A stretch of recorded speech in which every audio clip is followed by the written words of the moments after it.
We are love. Welcome to episode 187 of the Crafty Boys. Hi, how's it going? What else do you say? I certainly hope that you are all well. We are well. We've been having a debate about whether or not to drink really terrible beer on the show. But hey, if you want us to do that, you can subscribe to our YouTube channel and all that kind of fun stuff. So, hi boys, how's it going? Good. How are you? We're trying something new tonight. We're trying we're broadcasting in two different places. Three. I hope. I don't know. It could be working. Okay. I don't know if it's working. It's probably working. As far as I know, it's working. But you know what? I don't care if it's working. It's working. It's awesome. So there you go. What beer is this week? Whose beer? I've actually quite honestly I've lost who chose. I believe this was Alan's pick, was it not? Yeah, I picked this one. All right. Okay, so I saw this one. I've been wanting to try it ever since it was announced, and we haven't done this brewery in over a year, so I figured that they're due. Really? It's from Lighthouse Brewing in Victoria. Oh my god! And it is their Ghost Ship Hazy IPA. And there's the can there. The label on it looks quite spectacular. I find it reminded me of the Goonies. Like right away, I saw the ship. The old really ship good graphic and all that kind of crap. I'm looking for R2D2 on the label, but I don't see him anywhere. What? On the ship, the Goonies boat, when it what was it called? The Inferno. When it went out to sea, there was a small R2D2 on the deck. You've never known that? No, I never knew that. You are. Anyway, I can't believe I know you. So this is our first Hazy IPA for 2019. Of course, the Hazy IPA craze exploded last summer, and it's continuing on this year. So let's give this one a try. I've really liked the Hazy IPAs I've had so far from Category 12 and places like that. I'm not minding them at all. No, it's true. Now, interestingly, this beer is not on the Lighthouse website. There isn't an IBU rating listed on the can. I did look on Untapped, and they list on there an IBU rating of just 15. That's 1.5, which is remarkably low for an IPA of any kind. So I'm kind of curious as to how this is going to taste, but so there it is. I've made my pour. The citrus is really smacking me in the nostrils. Yes, and that's expected with a hazy IPA. That's kind of the whole deal with them. Hopefully, this is one that Dave is going to like. I hope Dave likes this one because I got to say, the smell is nice. Yeah, I mean, It's not bad. It's not bad at all. It's actually quite it's subtle though. Like, have you noticed it's subtle? What, the smell? Yeah, just like it hits you like right away. Like here's your, and then after that it smell this. And then after that it calms down to this sort of really just gentle. Yeah, now I can barely smell it. Now, I don't think they actually specify the hops on the can either. It just says malt, hops, and yeast and water. So, and like I say, it's not on their website, so we can't get any information from there either. But I gotta say, I mean, it's not as like it could be something like a, I mean, being that it's got the unfiltered thing going on. It doesn't have too many particulates that I've found anyway. I'm assuming it's not filtered or maybe lightly filtered, but we've got some, I don't know. How do you describe this? It's so subtle. It's like, it's an IPA. Yes, I can drink it and go, that's okay. Awesome. So, all right. So we got some nice lacing going on here. It's a pretty, it's a decent enough foamy head. Nice color. The lacing is appropriate for the ghost shipness. What? the lacing actually makes me think of ghost chips. Oh, okay.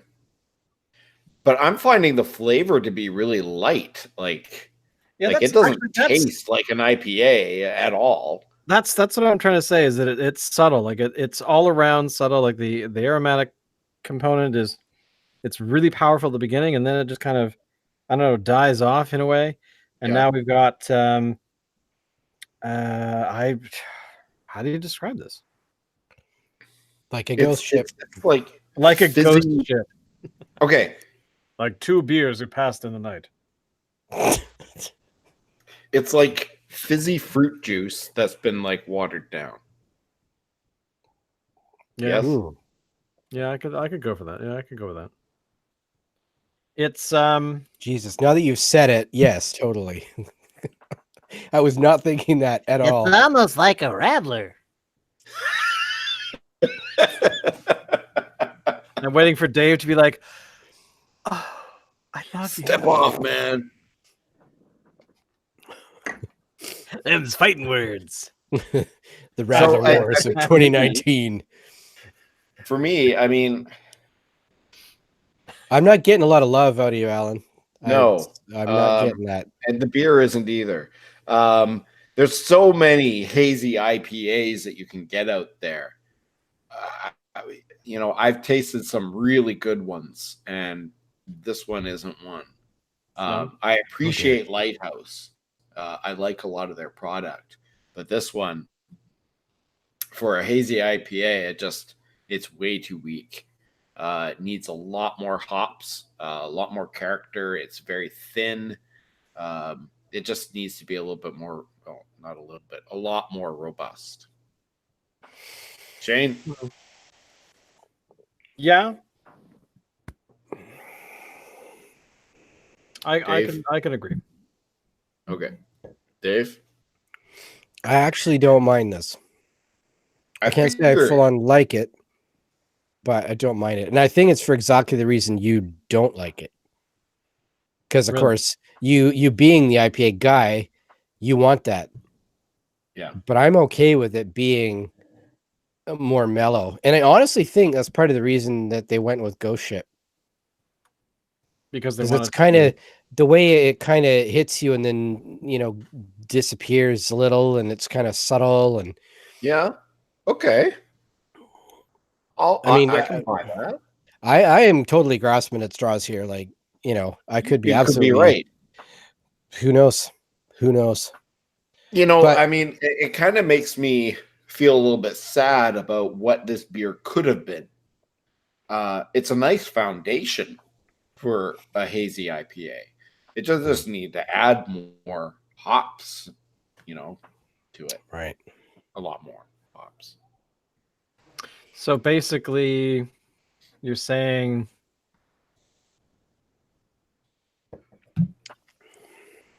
would I recommend this? Would I recommend it to a friend? Yeah. No. Would you?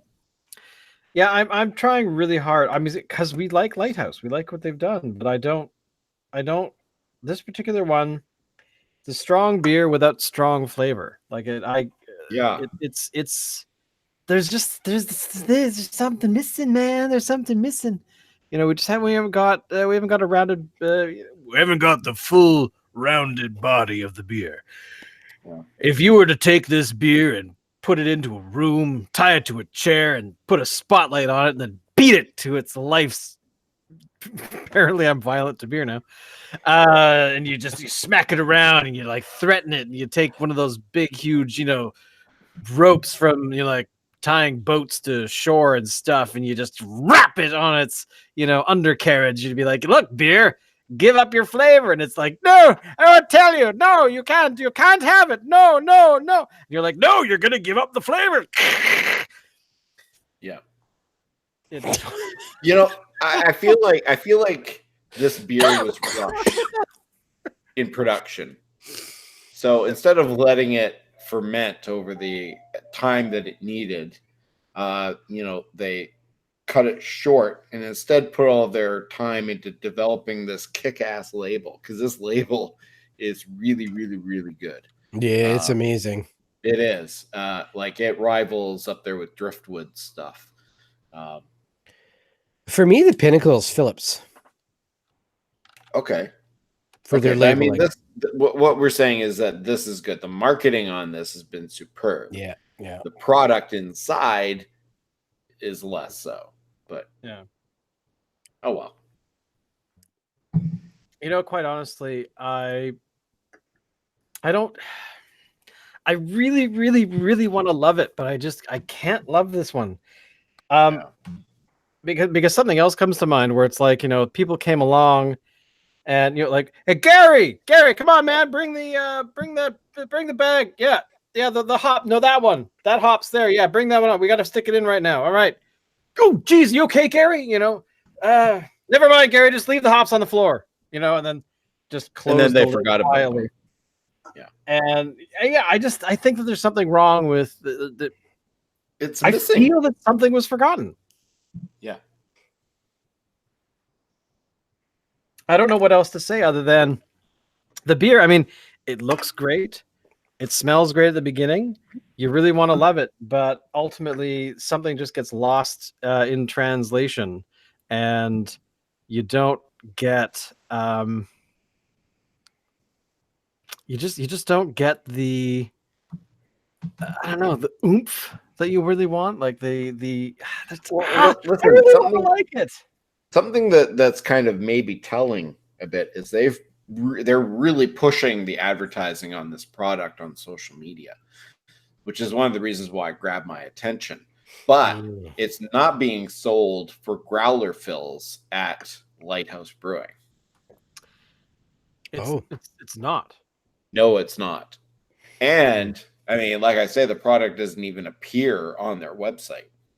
Okay, then the scenarios change. Then it's like, okay, guys, so you got those high res photos of the cans. Yeah, we want to stick those on the website because it's going to be really important for. Sorry, what? Gary did what? Gary dropped the. Damn it, Gary! We can't fire him. He's my niece.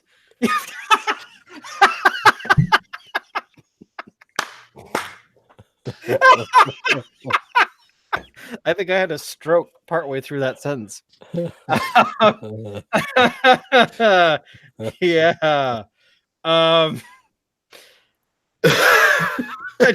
I really, really, really, really can't say. I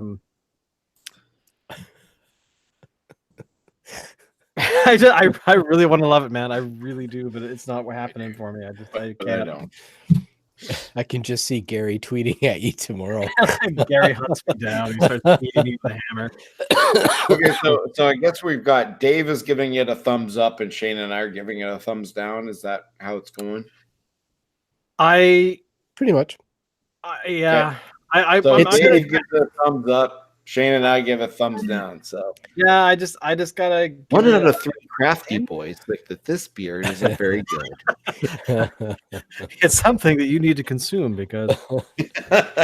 Well, I'm not a monster fan of it. It is still an IPA, but I don't find it, and I think it's all about expectations. Yeah, because again, you two are looking for IPA. You want that big. I want that bite, that yes sting, right? You want that balls out in your face flavor. Give me an IBU rating of like 80. That's what I want. IBU 80 or nothing.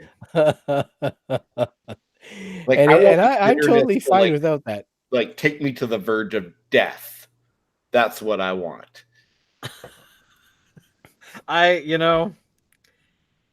Extreme beers. It just comes down to the, how we always compare IPAs, regardless of what kind they are, to our favorite, our standby, the one we always go to, which is Fat Tug. But this is a hazy IPA. It's slightly different, right? God, I really want to love it because I really want to support Lighthouse in a very positive way at all times. But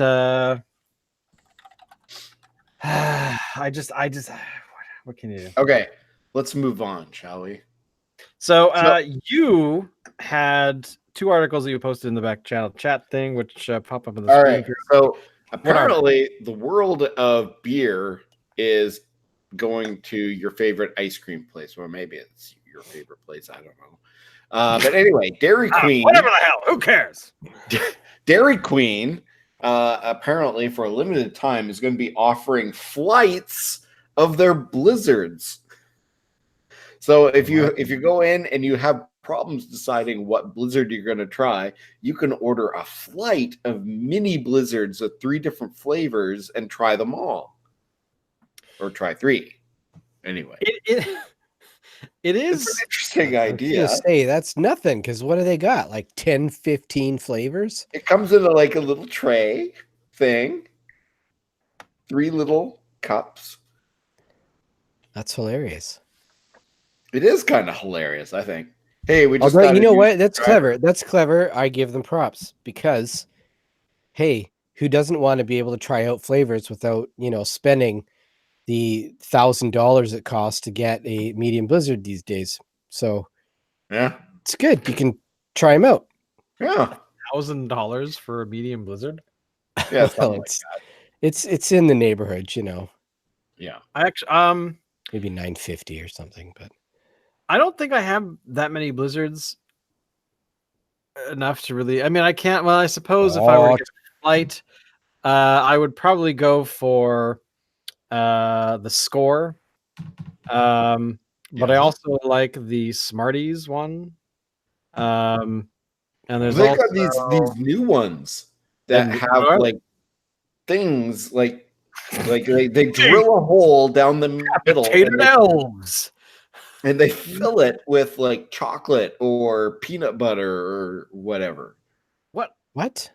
Okay, tell me more about these things. What things? Well, okay, so they make a blizzard and then they drill a hole down the middle and stuff it with something like peanut butter or chocolate or caramel or whatever. You said this is a new thing that they're doing? What? You said it's a new thing they're doing?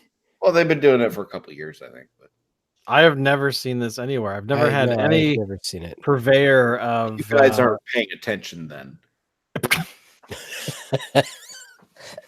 Well then, I see Alan walking into a blizzard store, into a DQ, and being like, "Tell me about your finest blizzards. Don't give me the small stuff. I don't want to hear about we have a lovely Score blizzard from 1967.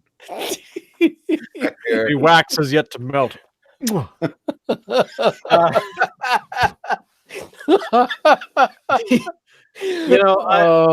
remember reading about DQ fillers and stuff like that, and this was probably about 3 or 4 years ago. I was reading about how the Dairy Queen blizzards have like 4 or 5 different things that potentially are fillers, because they have like wax and stuff like that blended into the ice cream. And then I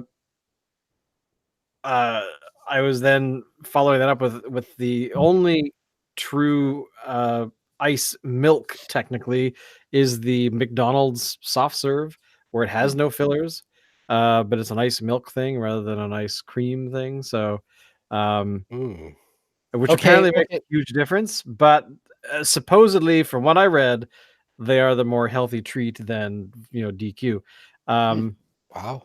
And apparently it's common practice to have fillers like that because they really want the soft serve to be a certain way, blah blah blah blah, the texture, etc. I wonder like Beacon Drive-In, which is I was just gonna ask, a mainstay here in Victoria, has been around for ever and ever. It's just this one standalone store. I kind of wonder if they use fillers in their soft serve.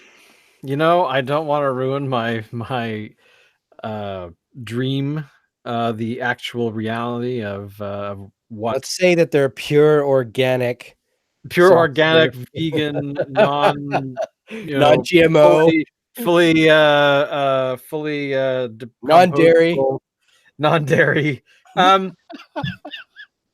I mean, hands down, if I go to the Beacon Drive-In, you have to depending on the time of day. If you want a full meal, then their burgers are pretty. It's got to be 5 o'clock somewhere in the world. Exactly, and then you have to once you've stuffed yourself filled with that, and you're feeling really gross, you have to get up and be like, I'm getting an ice cream, and immediately go back to the little window. And how many times did you go to the Beacon Drive-In? I'm assuming you did, Alan, as a kid. But Dave, did you ever experience the Beacon Drive-In as a child, like the whole drive-through experience? Drive-through experience. Well, it used to be a drive-through. What do you mean drive-in? It used to be drive-in, where you used to park and then they would come. Right. Like they used to have. Although they're still kind of there. They had these parking stalls that you stopped in, and then the menus were on the wall, and then you ordered from the thing. Which I don't think they do anymore. No, but no, they're definitely not. Which I don't remember ever going to the Beacon Drive-In when I was a kid. No, driving in. I remember going to the A&W on Douglas, and we did that. Okay, but not the Beacon Drive-In. I have no recollection of that. And we did A&W too, but in Courtney, not in Victoria. At least I don't think we did A&W in Victoria. And I don't think I went as a kid ever to Beacon Drive-In.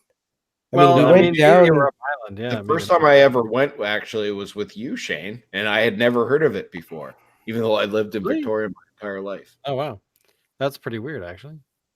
I'm glad I was able to bring you to a new level of experience, to bring you into you've taken your first step into a larger world. What the hell was I going to say? I did a really weird trip last year. It was like a Saturday, and a friend of mine here in town came to our place and said, I have a crazy idea. Do you want to go to Bellingham? I said, sure. Why the hell not?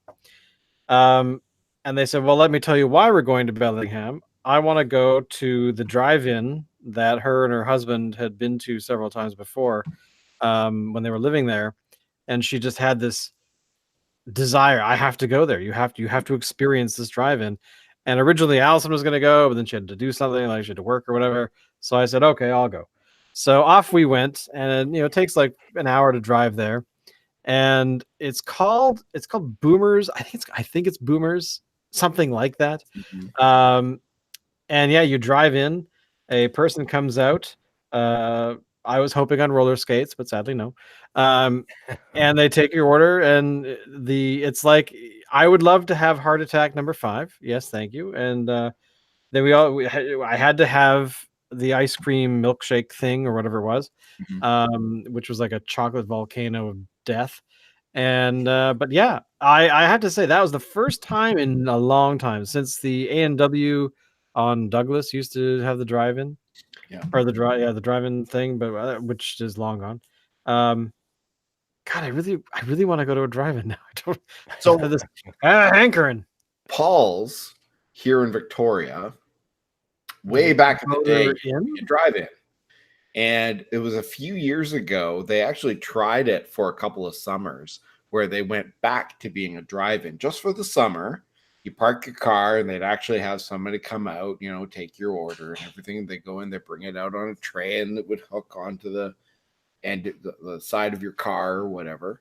And it was kind of I never went. I always said I wanted to go, but I never actually did. So I don't think they do it anymore. I think it's kind of, it was a bit of a fad. I would have wanted to check it out. I mean the whole thing with the millennial crowd, of which we are not a member, is all about experiences. They, that particular generation is far more value in doing things rather than acquiring stuff. So, but I feel that in this particular situation, I would have loved to have done that, like just to go and for the experience of going to Paul's Motor Inn there. It is the Motor Inn, right? I'm not confusing that. Yeah. And giving that a whirl. I mean, that's maybe that's the next craze for restaurant entrepreneurs, is to create. What was that particular what was it called? oh my goodness, in Dazed and Confused, the burger barn or whatever it's called, In and out. and you drove in and like that whole 70s experience of what a drive-in used to be. So I don't know, maybe it'd be kind of fun, I would think, just to kind of be able to experience that weirdness of food delivery to my mouth. How else do you describe it? Bring me the food. All right, here's the money. I will now eat the food. Why? So I think if I was going to do it, it would have to be in California with a pop top. True. So I've just gotten a notification here that we. Oh no, you're dying. That's what's happening. You're falling down, and that's it. Nicole Deeb. Welcome to our subscriber list. Thank you, Nicole Deeb. Yeah, Nicole D was in the chat earlier. I hope I don't know if she's around anymore. But she likes our website, so there you go. All right, cool. All right, so the last thing is that apparently the government of Canada, and I think we've discussed this before, is going to be updating the definition of beer. So beer, and this is being welcomed by Beer Canada. Okay. So Beer Canada is the national trade association that advocates to ensure Canadian brewers can operate in a healthy regulatory environment and that beer remains a celebrated part of Canada's culture. So essentially, the modern definition of beer is that beer labels will have to declare food allergens, gluten sources, and added sulfites. And it basically reinforces that beer is a low sugar drink that is brewed with barley. If you brew a beer that doesn't meet that criteria, you can't call it beer. Really? Mm-hmm. Wow. Well, certainly not as stringent as Germany's beer laws. Well, I think this article here is very sort of brief. I have a feeling it's probably a little bit more complex than what they're letting on here, and they haven't really given a lot of details, but Well, I gotta say that if beer is now being declared as something that is low in sugar, the world is coming to an end. we have achieved Armageddon. Everyone, welcome. Set yourselves on fire. You may as well, because you don't put sugar that's in happening beer. Tomorrow. You don't put sugar in beer? You do not add sugar to beer. It says you. I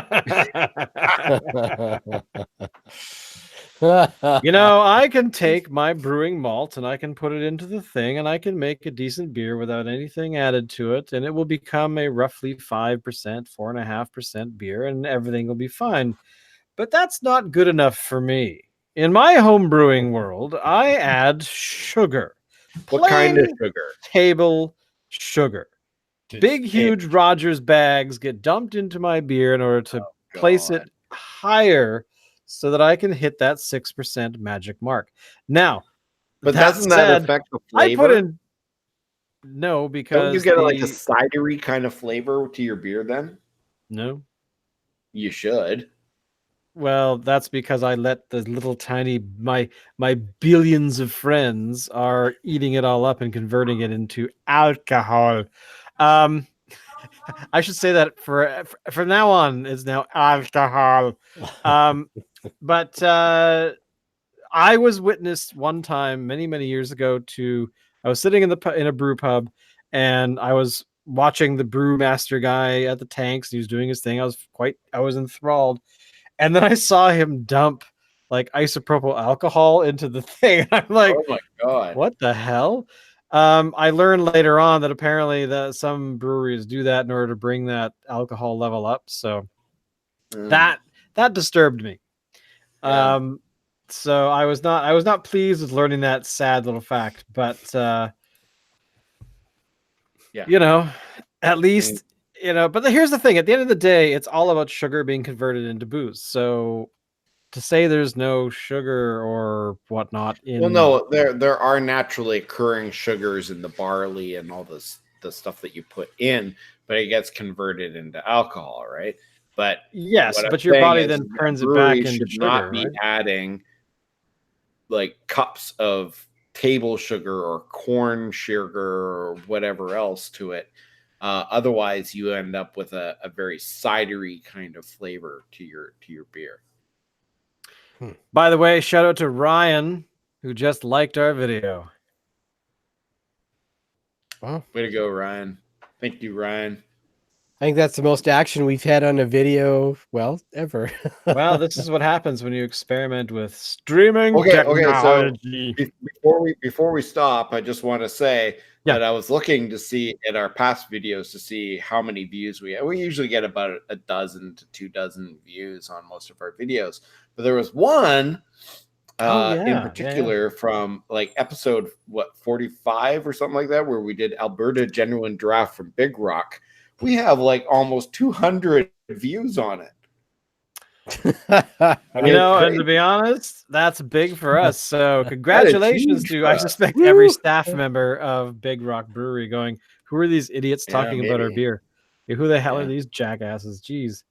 Yeah. But you know, well, hey. I was watching it too, and I completely like I kind of ripped them a new one.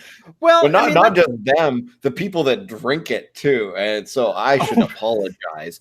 I should apologize to anybody who drinks Alberta Genuine Draft. I was drunk.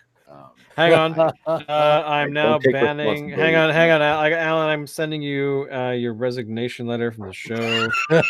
Outrage culture dictates that I need to make sure that we make. I guess I'm not going to get a job at Big Rock anytime soon. All right. So, dear Alan, it is unfortunate that you refused to apologize in public to the Alberta Genuine Draft Brewmaster. I have invited him to fly. We've on the Crafty Boys dime. He is going to be flying to Victoria next week in order to kick your ass personally. The premier of Alberta is like, you either build a pipeline and get that jackass Alan to apologize for insulting ADD drinkers, or I'm shutting off the tap prices by 50%. Oh my god. More than I already am. Small unknown YouTube channel causes rift between British Columbia and Alberta this week. My name is Joe Smith. I am the owner and proprietor of Big Rock Brewery, and I decided to shut off the beer taps to the province of British Columbia. As a matter of fact, I'm going to be recalling all beer, and it'll be returned to Canmore for the biggest party Alberta has ever seen.